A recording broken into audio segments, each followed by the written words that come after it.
కథామంజరి అంతర్జాల పత్రిక అక్టోబర్ 2024 శ్రావ్య సంచిక. విశిష్ట అతిథి కథ రిక్షా ప్రయాణం. కలం అర్నాథ్, గళం పప్పు భోగారావు. అమ్మా, రిక్షా కావాలా? తైల సంస్కారం లేని ఉంగరాల జుట్టు, కోలముఖంలో చురుకైన కళ్ళు, సూది ముక్కు, బండ పెదవులు, మెడలో మురికి పట్టిన తాడు, దానికి వేలాడుతూ 7 కొండలవాడి ప్లాస్టిక్ బిళ్ళ, చిన్న చిన్న బొక్కల బనీను, 2 పెద్ద ప్యాచులున్న బిగుతు హాఫ్ ప్యాంటు. బనీన్ని ప్యాంటుని కలుపుతూ మురికి పట్టిన నల్లని తోలు బెల్టు, నల్లని ఒళ్ళు, చెప్పులు లేని కాళ్ళు, 33 ఏళ్ల వయసు. పేరు నరసింహ. నర్సిగాడంటారంతా. రిక్షా తల్లి రిక్షా. గోదావరి ఎక్స్ప్రెస్ చాలా ఆలస్యంగా వచ్చింది. అందులో ఆశ్చర్యం లేదు, అదేం అద్భుతమూ కాదు. ఎప్పుడూ ఉన్న న్యూసెన్సే కాబట్టి పెద్ద బాధాకరమైన విషయం కూడా కాదు. ఆ మాటకొస్తే సీటు, బెర్త్ రిజర్వేషను వీటికన్నా ఇదిగో ఈ ఊళ్ళో స్టేషన్ నుంచి ఇంటికి వెళ్లడమే అసలైన బాధ, శిస్సలైన గాథ. రిక్షా కావాలేటమ్మా?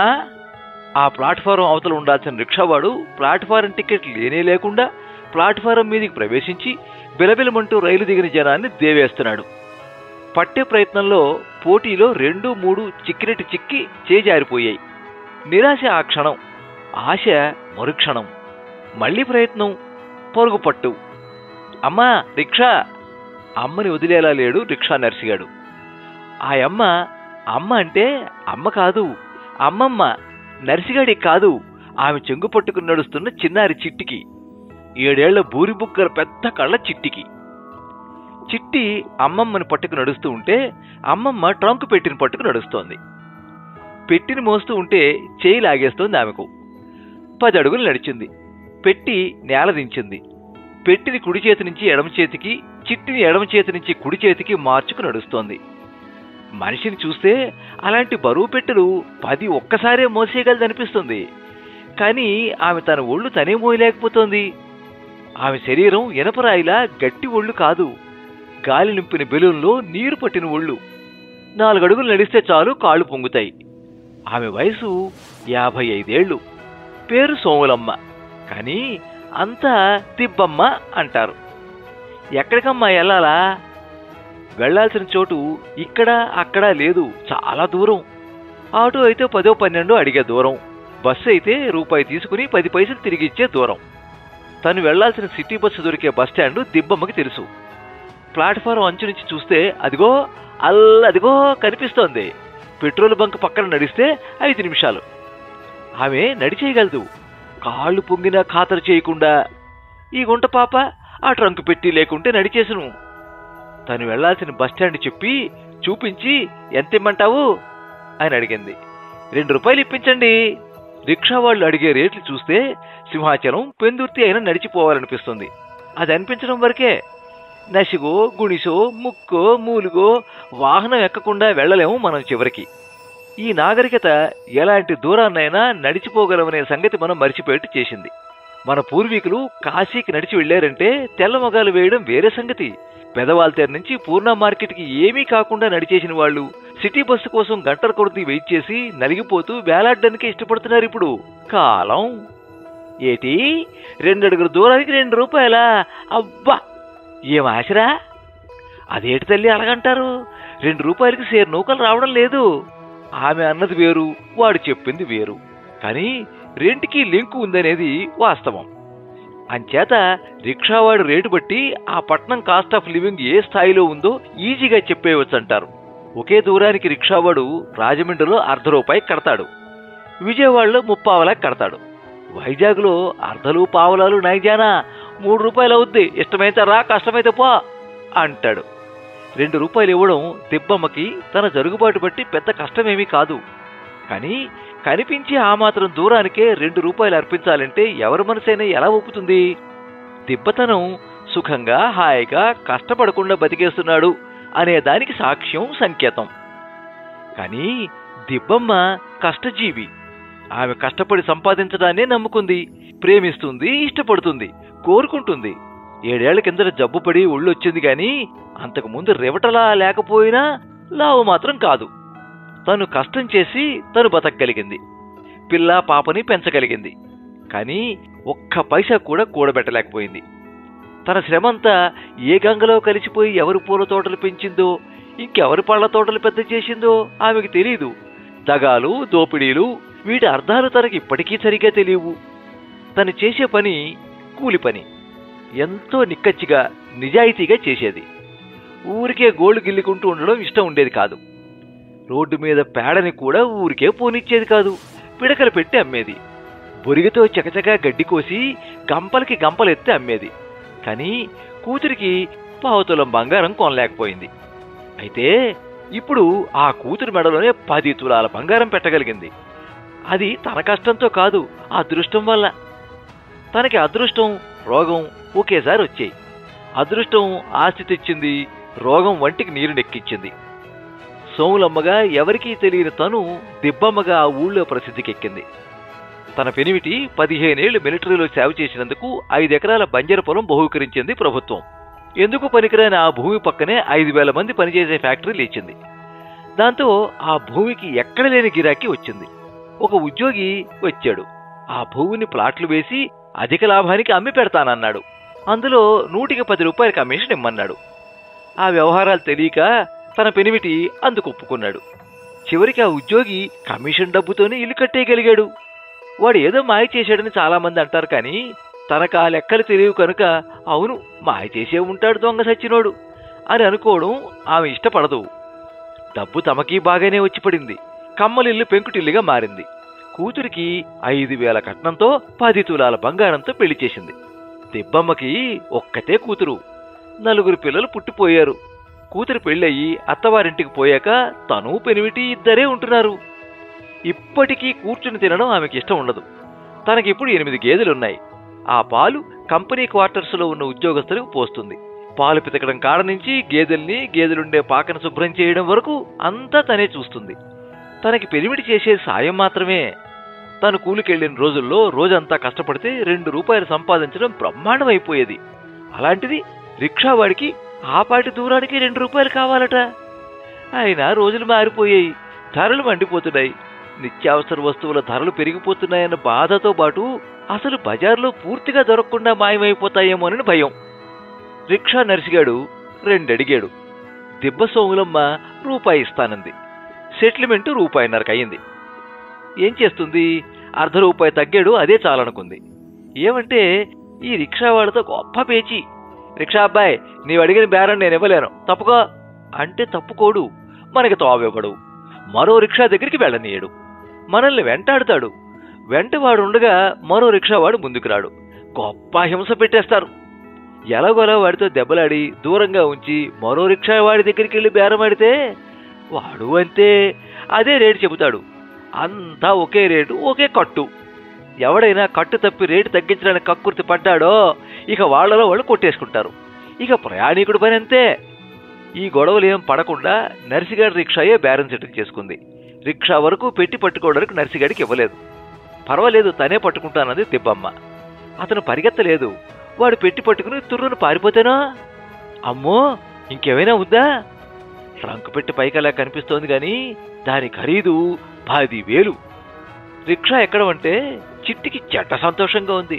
కానీ సీటంతా మా అమ్మాయి ఆక్రమించేయడంతో ఏనుగు పక్కన ఎలకలా నక్కి నలిగిపోవడంతో ముఖం చిన్నబోయింది. దిబ్బమ్మకి రేలు దిగిన కాడి నుంచి దాహంగా ఉంది. రిక్షాని ఆపించి ఏ కొట్టు దగ్గరైనా సోడా తాగుదామనుకుంది. కానీ కొట్లు మూసేసి ఉన్నాయి. పోనీ స్టాండ్ దగ్గర తాగొచ్చు అనుకుంది. స్టాండ్కి వస్తే తీరా అక్కడా లేవు కొట్లు. లేకపోయే వెధవ కొట్లు. సోడా తాగడం మానేస్తాం. కానీ బస్సులు కూడా ఉన్నట్టు లేవే. పిట్ట మనిషి కూడా లేడు. 2 కుక్కలు మాత్రం సరదాగా కరుచుకుంటూ దొర్లుకుంటూ స్టాండ్ను ఆక్రమించేశాయి. జంక్షన్లో హార్బర్కి వెళ్లే రోడ్డుకి ఇరువైపులా ఎల్లవేళలా పచ్చపచ్చగా మెరిసిపోతూ జీవనదులు. ఆ నదులపై నుంచి వీస్తున్న గాలి మాత్రం ముక్కుల్ని మీరు మూసుకోపోతే మీ కర్మ అంటోంది.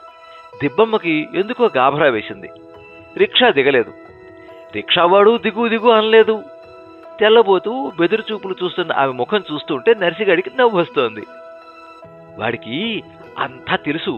కొట్లు లేకపోవడం ఏటో, బస్సులు రాకపోవడం ఏటో తెలుసు, అంతా తెలుసు వాడికి. ఇక్కడి నుంచి మళ్ళీ తనే కట్టక తప్పదని, దానికి మళ్ళీ వేరే బేరమని పెద్ద ఆశే ఉంది వాడికి. నర్సిగాడు తనకేమీ తెలియనట్టు నడిచిపోతున్న ఒక అతన్ని ఆపి అడిగాడు, ఏటి బాబు, ఏటైంది? కొట్లు, బస్సులు, ఆటోలు ఏటి లేవేటి? ఏటయ్యిందా? ఈరోజు బంద్ అయ్యా, బందు. ఇంకేం బస్సులు, ఇంకేం కొట్లు, ఇంకేం హోటళ్లు, అధిక ధరలకు నిరసనగా బంద్ అని వారం రోజుల నుంచి గోల పెడుతున్నారు కదయ్యా అంటూ వెళ్ళిపోయాడు అతడు. దిబ్బమ్మ గుండెల్లో రాయి పడింది. ఇప్పుడేం దారి దేవుడోయ్ అనుకుంది.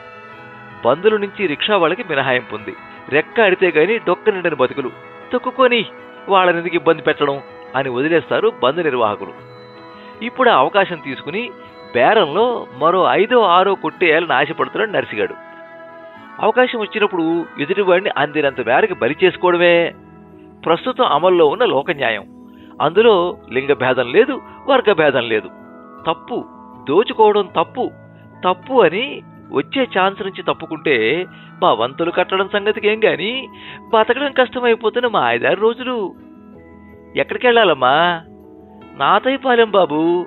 ఏటి నాతయ్యపాలెమా? అయ్య బాబోయ్, అంత దూరమే? సరిపోయింది.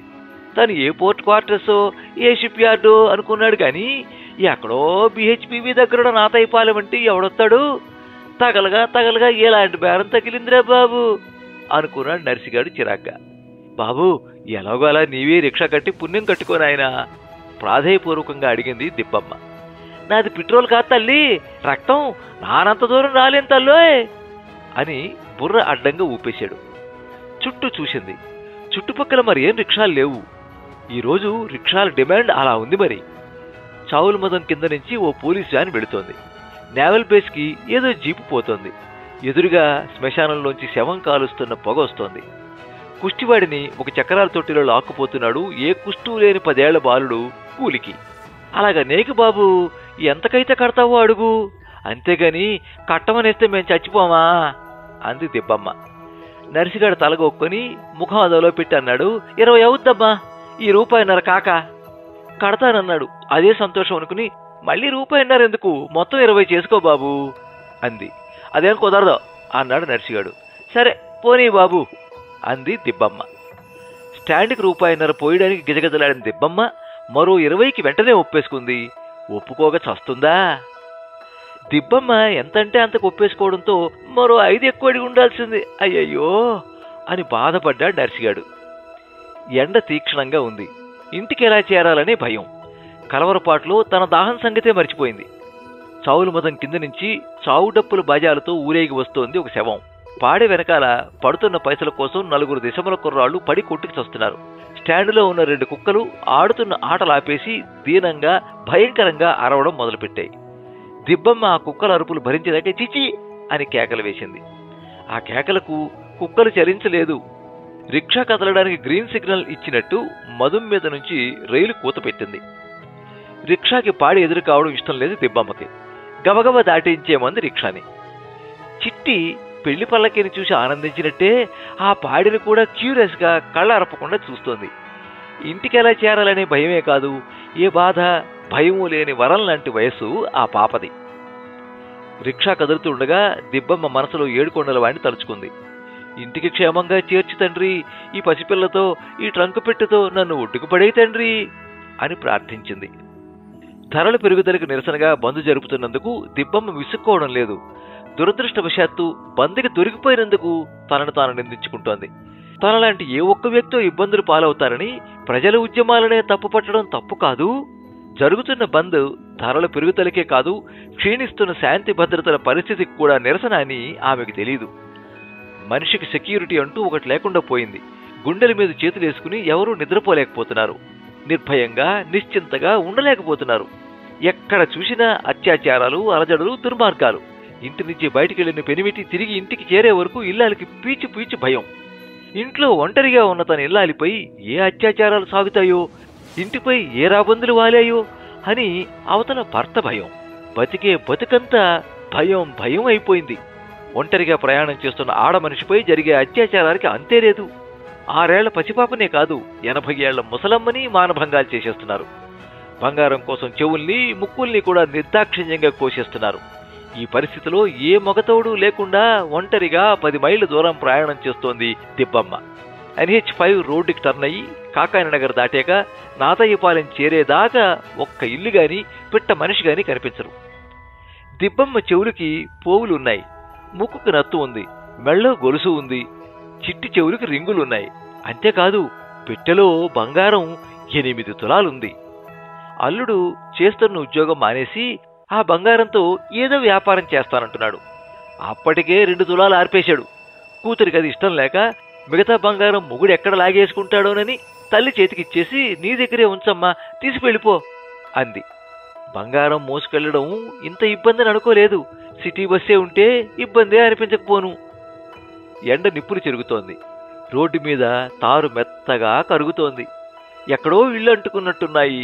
ఫైర్ సర్వీస్ లారీలు గణగణ గంటల చప్పుడుతో తాపీగా పోతున్నాయి. రోడ్డుకి ఇరువైపులో ఉన్న దుకాణాలు మూసేసి ఉన్నాయి.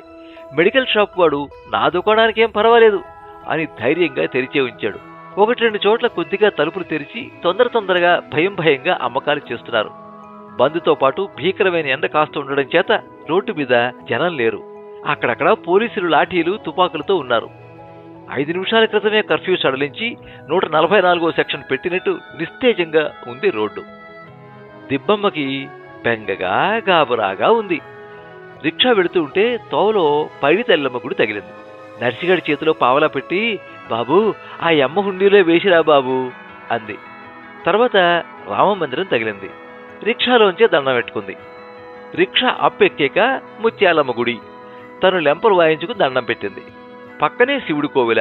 తనే కాక చిట్టి చేత దండం పెట్టించింది. దండం పెడుతున్న చిట్టికి ఏం జ్ఞాపకం వచ్చిందో ఏమో, మా అమ్మ ఆకలి అంది. ఇదిగో ఇంటికి వచ్చేశాం అంటూ మరిపించడానికి మనవరాల్ని మాటల్లోకి దించింది మా అమ్మ. ఆ చిట్టి ఆపకుండా ఏవేవో పిచ్చి పిచ్చి ప్రశ్నలు వేధిస్తోంది. సాధ్యమైనంత వరకు చిరాకు పడకుండా పిల్ల యక్ష ప్రశ్నలకి సమాధానం చెబుతోంది దిబ్బమ్మ. రిక్షా కీచు కీచుమని వెళుతోంది. స్పీడు లేదు. నర్సిగాడు హుషారుగా పెడలు వేసినప్పటికీ చక్రాలు సర్రను పరుగు తీయడం లేదు. డొక్కు రిక్షా. పోనీ డొక్కుకైనా ఏనాడైనా ఆయిలింగ్ చేసిన పాపానికి పోతేనా? గట్టిగా పెడలేస్తున్నప్పుడు చైను ఫట్ ఫట్ అంటోంది. వాడికి దిబ్బమ్మ నెక్కించుకుని రిక్షా తొక్కడం నడుం మీద 100 కేజీల బియ్యం బస్తాను వేసుకు మోస్తున్నట్టే ఉంది. రోడ్డంతా ఎగుబోటు. మరిక పెడలు వేయడం కష్టమయ్యి తినమ్మా అని కిందకి దిగాడు. కాళ్ళు చుర్రుమంటున్నాయి. తారు చురకలు పెడుతోంది. ఎడమ చేయి హ్యాండిల్ మీద వేసి కుడి చేయి వెనుక ఐరన్ ఫ్రేమ్ మీద వేసి బలంగా లాగుతున్నాడు. తన శక్తినంతా కూడదీసి ఒంగోలు లాగుతూ ఉంటే తనకి ముందు చక్రం 3 చక్రాల్లా కనిపిస్తోంది. కళ్ల మీద చెమటపడి మసక కమ్మేస్తోంది. మోచేతి బనీనికి ముఖం తుడుచుకుంటూ రిక్షాని ముందుకు పోనిస్తున్నాడు. నుదుటిపై చెమట బొట్లు రోడ్డుపై పడి అంతలో ఆవిరైపోతున్నాయి. రిక్షాకి అడ్డంగా గజ్జికొక్కొచ్చింది. చెత్తల్లిని అమ్మ అని దాన్ని ఒక్క తాపు తన్నాడు. అది అని పరిగెత్తింది. రిక్షాని అంత కష్టంగా లాగుతున్నప్పుడు నర్సిగాడికి ఎంతో కచ్చగా ఉంటుంది. ఆ కసి కచ్చ ఎవరి మీదో తెలీదు. ఆ సమయంలో కుక్కే కాదు, లారీ, రిక్షా, మనిషి ఏం అడ్డొచ్చినా ఎవరడ్డొచ్చినా ఎగిరిపోయి బూతులు అందుకుంటాడు. గంట సేపు తొక్కితే ఇంకా సగం దూరమైనా రాలేదు. ఛత్తేది 20 రూపాయలు కక్కుర్తి పడిపోయి తొక్కలేని దూరానికి ఒప్పుకున్నాను. అంతా ఎగుబోటు, ఎదురుగాలి, మిట్ట మధ్యాహ్నం. కూర్చున్నది దిబ్బది, రిక్షా డొక్కుది. ఏదైనా రిక్షాకి తన బేరం అప్పగించేసి తప్పుకుంటే బాగుండు అనిపిస్తోంది. అడవిలోంచి ఎడారిలోకి వెళ్ళడానికి తను కాబట్టి ఒప్పేసుకున్నాడు గాని బుద్ధి బుర్ర ఉన్న ఏ రిక్షా నా కొడుకు కట్టడు అనుకున్నాడు నర్సిగాడు. తెల్లారి కొట్టిన గిద్దెడు చద్దన్నం ఏ మూలకెళ్ళిపోయిందో. లోన పేగుల్ని ఎలకలు కొరికేస్తున్నాయి. దిబ్బమ్మకి చెమటలో తడిచిన వాడి కండలు ఎనప దిమ్మల్లా కనిపిస్తున్నాయి. చేతులపై నరాలు ఎత్తుగా ఉబ్బాయి. పొట్టి నిక్కరలోంచి తొడలు, పిక్కలు రాళ్లల్లా కనిపిస్తున్నాయి. గోడకి పోస్టర్ అంటించినట్టు బనీను వీపుకు అతుక్కుపోయింది. బనీని మీద కన్నాలు 5 లెక్క పెట్టింది చిట్టి. చిన్న కొండలా ఉన్న కొత్త రోడ్డు బ్రిడ్జి దాటేటప్పటికీ 12 సైరన్ ఊదింది.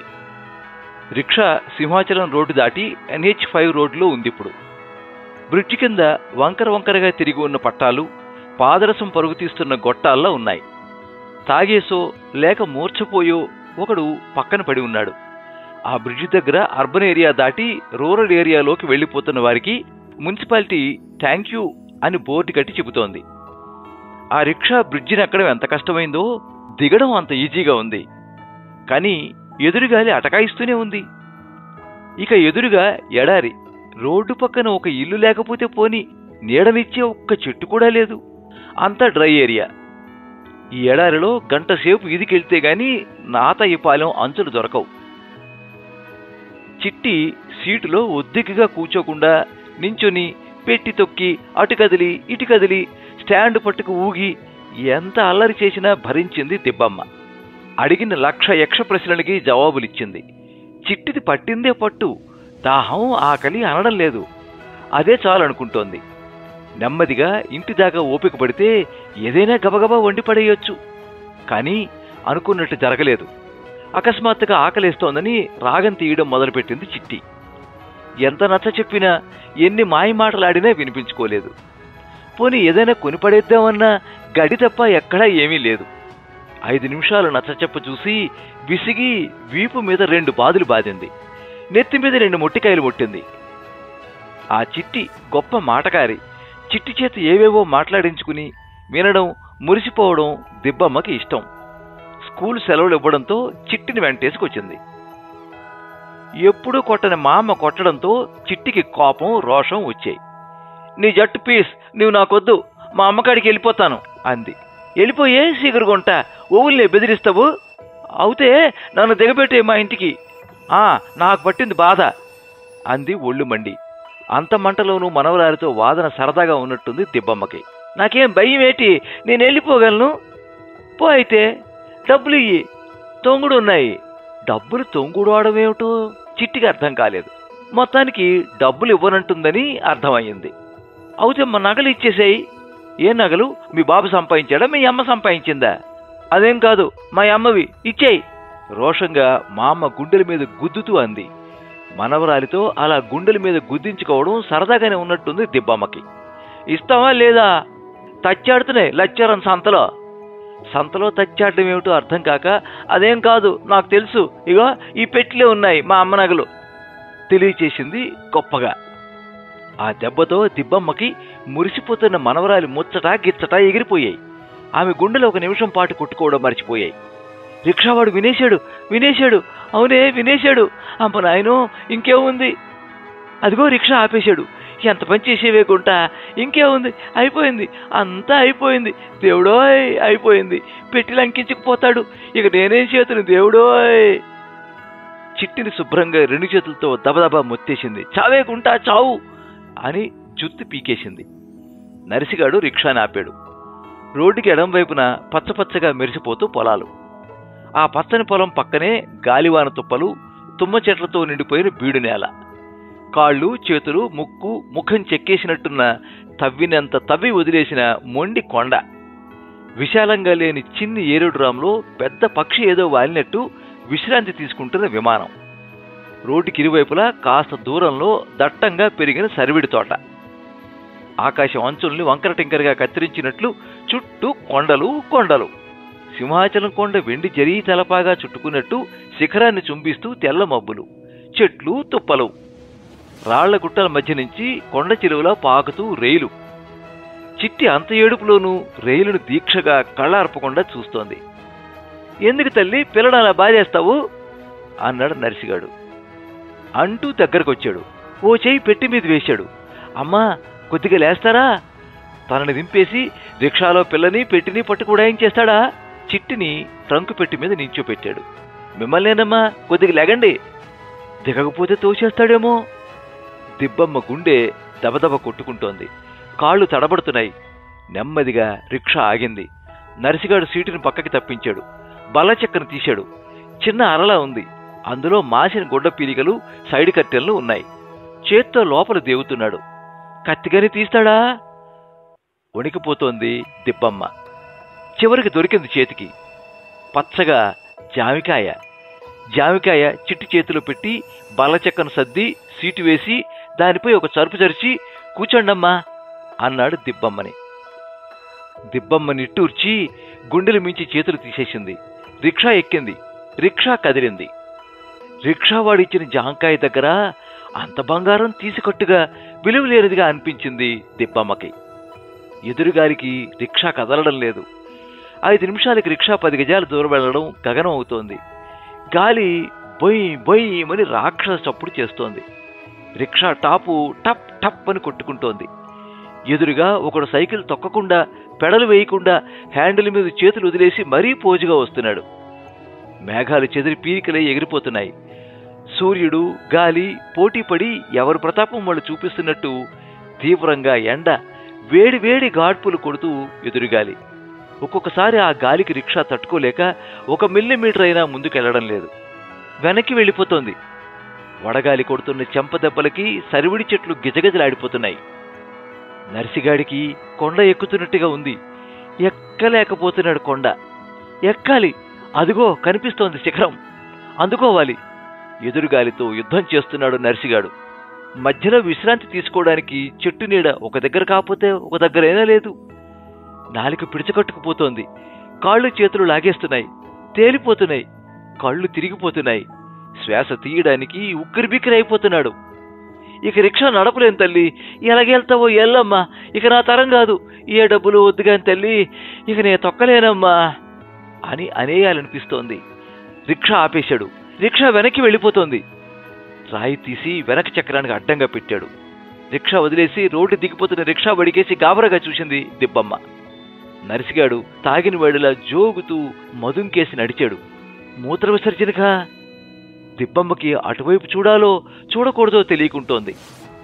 మధుం కింద నుంచి గెడ్డ పారుతోంది. నీళ్లు తేటగా ఉన్నాయి. కింద తెల్లటి ఇసుక స్పష్టంగా కనిపిస్తోంది. తడుకులు ఈనుతోంది. నర్సిగాడిని చూసి భయపడి 2 కప్పలు నీటిలో గెంతేశాయి. ఆదమరిచి నిద్రపోతున్న తల్లి వక్షం మీదకి ఆకలేయగానే గబగబా బంగురుకుంటూ వచ్చి అమాంతంగా పడిపోయి పాలు కుడిచే పసిపాపలా నర్సిగాడు అతి నెమ్మదిగా పారుతున్న ఆ నీటిలో అడ్డంగా పడిపోయాడు. నిక్కర తడవకుండా బొడ్డు వరకు మాత్రమే నీరు తగిలేలా పడిపోయాడు. చేతులతో నీరు తీసి ముఖానికి దబదబ కొట్టుకున్నాడు. దోసిళ్లో పట్టుకు నీళ్లు తాగాడు. తర్వాత చేతులతో కాకుండా ఏకంగా నీటిలో నోరు పెట్టే తాగాడు. చెమటకి పూర్తిగా తడిపిన తువ్వాలని నీటిలో ముంచి కాళ్ళు చేతులు తుడుచుకున్నాడు. బనీను తీసి పిండుకుని మళ్లీ వేసేసుకున్నాడు. కొంత ప్రాణం లేచి వచ్చింది. పక్కనే ఉన్న పొదల్లోకి వెళ్లి పెద్ద ఆకులు తెచ్చాడు. ఆ 2 ఆకులని కోన ఆకారంలో చుట్టి నీళ్లు పట్టుకొచ్చి దిబ్బమ్మకిచ్చాడు. నీళ్లు ఆమె 2 కుక్కలు తాగి మిగతాది ముఖం మీద జమ్మరించుకుంది. చిట్టి అప్పటికే మామ ఒడిలో నిద్రపోతోంది. లేకుంటే చిట్టిని తీసుకెళ్లి నీళ్లు తాగిద్దాం అనుకున్నాడు. ఆగిపోయిన స్కూటరు రిజర్వులో ఉన్న పెట్రోల్తో ముందుకు కదిలినట్టు రిక్షా కదిలి మధుం దాటాక రోడ్డు ఎడమకి తిరగడంతో ఎదురుగారి దురుసుతనం తగ్గింది. సరివిడి చెట్లు ఆడుతున్న అల్లరి పిల్లల్లా గోల చేస్తున్నాయి. పచ్చని చేను విరగబడి అటు ఇటు ఊగుతున్నది.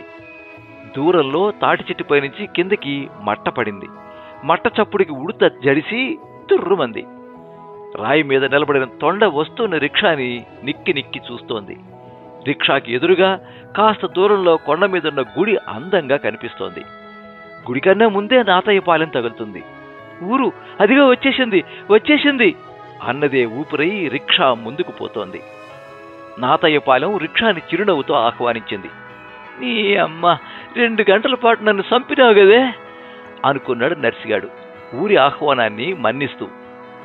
ఇంచుమించు ఒకే దగ్గర ఉన్న 3 బ్రాందీ కొట్లను చూసి ఊరు బాగానే ఉందే అనుకున్నాడు.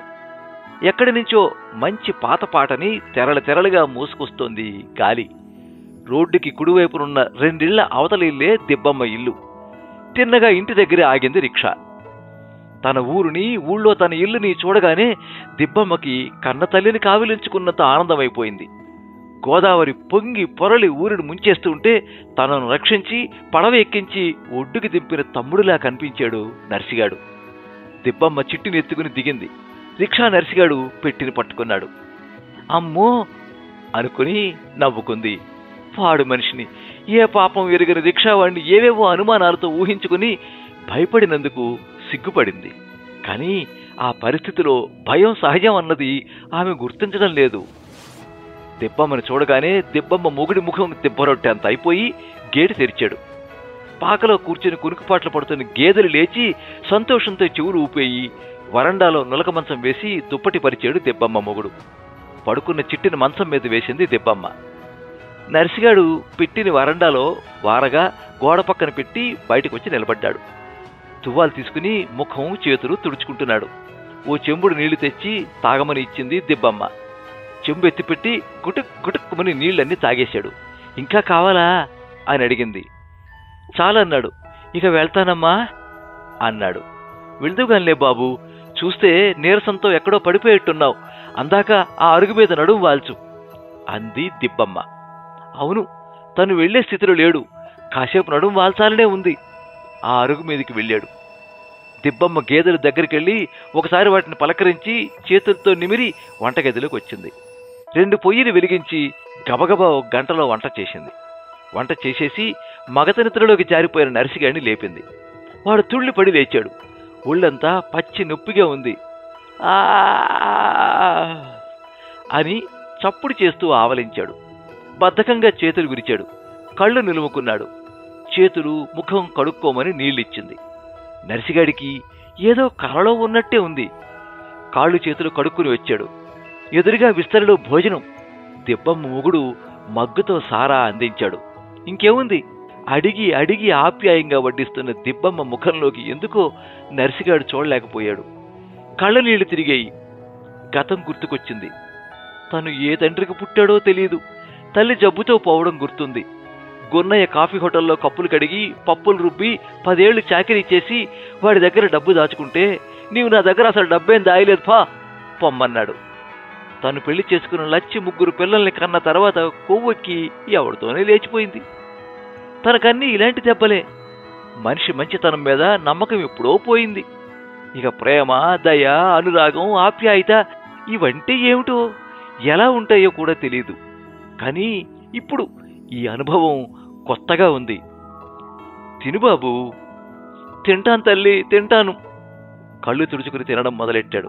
విస్తరిలో 1 మెతుకు కూడా మిగల్చకుండా ఊడ్చుకు తినేశాడు. వేళ కంటుకున్న అన్నాన్ని నాలుగుతో నాకేశాడు. చెంబుడు నీళ్లు తాగి తృప్తిగా త్రేయించాడు.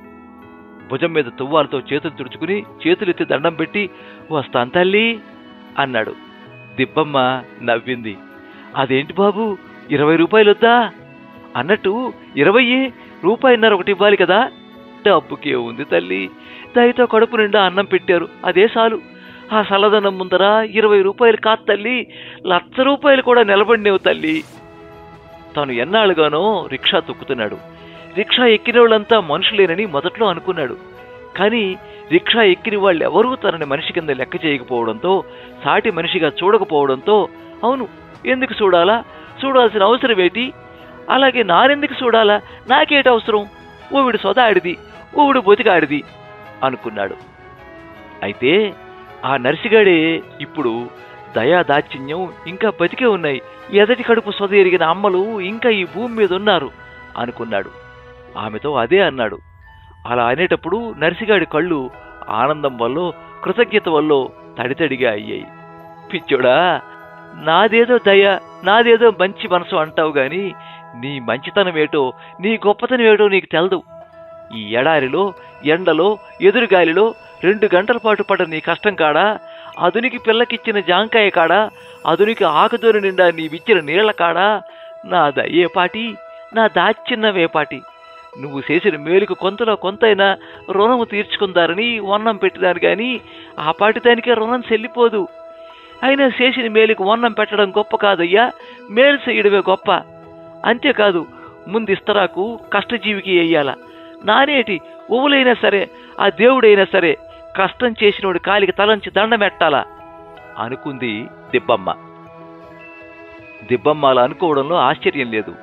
ఏమంటే కష్టం చేసిన వాళ్ళకే కష్టం అంటే ఏమిటో తెలుస్తుంది, కష్టం చేసిన వాళ్ళకే కనికరం అంటే ఏమిటో తెలుస్తుంది. కరిగిన మరిగిన కష్టపాట వాళ్ళ గుండెల్లో కదులుతుంది, మెదులుతుంది. దిబ్బమ్మ కష్టం చేసిన మనిషి. దిబ్బమ్మ చిక్కల్లోంచి డబ్బు తీసి ఇచ్చింది. రూపాయిన్నర ప్లస్ 20 ఇవ్వక తప్పదని డిమాండ్ చేసిన నర్సిగాడు ఆ డబ్బు తీసుకుంటూ ఎందుకో సిగ్గుపడ్డాడు. 20 తీసుకుని రూపాయిన్నర జోలికి వెళ్ళకూడదనుకున్నాడు. కానీ దిబ్బమ్మ నర్సిగాడికిచ్చింది 20 కాదు, 20 మీద 1.5 కాదు, 25. అవును 25. స్టేషన్లో ₹1/2 కోసం అరగంట బేరవాడిన దిబ్బమ్మ, ఒరే ఏం ఆశరా అన్న దిబ్బమ్మ, ₹1.5 అడగకుండా మొత్తం ఏకంగా 20 చేసుకో అన్న దిబ్బమ్మ, వాడు ఏ డిమాండ్ చేయకుండానే ₹25 ఇచ్చింది. తను ఇచ్చింది వాడి కష్టానికి కట్టిన విలువని కాదు, తనకి తోచినది, తను సంతోషం కొద్దీ ఇచ్చినది.